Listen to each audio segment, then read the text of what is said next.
বন্ধুরা শুভ দুপুর। এই দেখুন আজকে আমি দুপুরে কি রান্না করেছি সেগুলো আমার বন্ধুদের সাথে শেয়ার করছি। অনেক দিন পরে আবার রান্নার ভিডিও নিয়ে এলাম আমার বন্ধুদের সামনে। চলো দেখানো যাক কি রান্না করেছি। এই যে হচ্ছে কাতলা মাছ দিয়ে টমেটো দিয়ে আলু দিয়ে করেছি পাতলা ঝোল।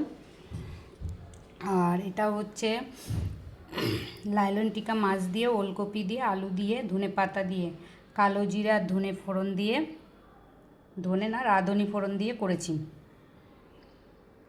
পাতলা ঝোল।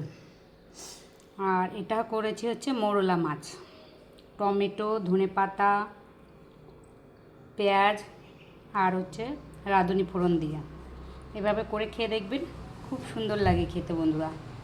আর এটা হচ্ছে মোরলা মাছ একটু ভেজে রেখেছি, ছেলে খেতে ভালোবাসে সেই জন্য। তো আজকে এই 3 রকমের রান্না করেছি। আর একটা করতে গিয়েছিলাম বন্ধুরা, কিন্তু করলাম না, থাক, যেহেতু কদিন ধরে রান্না করছি সেরকম খাচ্ছে না আর কি।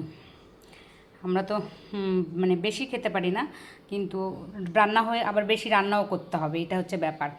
তো আমি আজকে ঠিক করেছি আজকে 3 রকমের রান্না করব, কারণ কি তোমাদের দাদাভাই কাজের থেকে আস্তে আস্তে আমাকে সেই বিকালবেলা আসে, তারপরে তো সারাদিনের খাবার একবারে খায়, আর কত খাবে। ছেলেও সেই স্কুল থেকে এসে খাবে, রাত্রে তো এক জিনিস দিয়ে আর খাবে না, রাত্রে তাকে অন্য কিছু করে দিতে হবে।